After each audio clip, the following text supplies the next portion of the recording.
ఇన్సెండీస్ ఒక కథను ఎంత హార్డ్ హిట్టింగ్గా చెప్పొచ్చో ఈ మూవీ చూస్తే మీకు అర్థమవుతుంది. చివరి వరకు కొనసాగే సస్పెన్సు, దాన్ని చెప్పే తీరు చాలా అద్భుతంగా ఉంటుంది. కొన్ని కథలు కల్పితాలైన చాలా కాలం వెంటాడతాయి.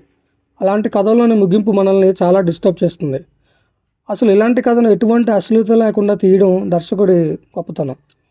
ఓల్డ్ బాయ్ అనే ఒక మూవీ ఉంది. ఆ కథను కాస్త ఇన్స్పైర్ అయ్యి మలయాళంలో ఇరాట్టా అనే మూవీ తీశారు. అందులోని క్లైమాక్స్ని కూడా జీర్ణించుకోవడం చాలా కష్టం. ఈ కథ అంతకు మించి ఉంటుంది.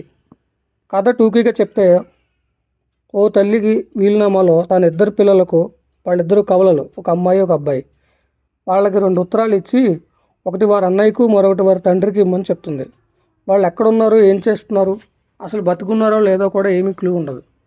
తల్లి ఆఖరి కోరిక నెరవేర్చడం కోసం కూతురు తల్లి పుట్టి పెరిగిన ఊరికి వెళ్తుంది. అక్కడ తన తండ్రి జాడ కోసం వెతుకుతుంది.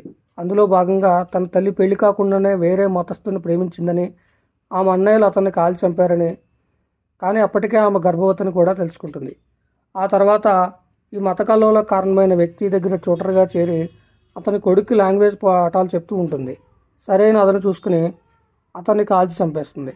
ఆ కారణంగా కొన్నాళ్ళు జైలు శిక్ష అనిపిస్తుంది. అక్కడ జైలులో చిత్రహింస అనిపిస్తుంది. ఇదంతా అయ్యే క్రమంలో కూతురు వారి తండ్రి ఎవరో తెలుసుకుంటుంది. అటువైపు నుంచి కొడుకు కూడా అతని అన్న ఎవరో కనుక్కుంటాడు. చివరికి వారెవరు, ఎలాంటి పరిస్థితుల్లో వాళ్ళని కనుక్కున్నారు, అసలు తల్లి ఉత్తరాల్లో రాసిన విషయం ఏంటనేది సినిమా చూసి తెలుసుకోవాల్సిందే. ఈ మధ్యనే మనకు పెద్ద హిట్ అయిన సీతారామం కథలో ఈ సినిమా తాలూకు ఇన్ఫ్లుయెన్స్ ఉండొచ్చని అనుకుంటున్నాను. కాకపోతే సీతారామం పూర్తి ప్రేమభరితంగా ఫీల్ గుడ్ ఎక్స్పీరియన్స్తో మంచి మ్యూజిక్తో ఉంటుంది. కానీ ఇన్సెండీస్ కథ స్పైన్ చిల్లింగ్ స్టోరీ. వెన్ను జలధరించడం అంటే ఏంటో ఈ కథ మీకు అనుభవంలోకి తెస్తుంది.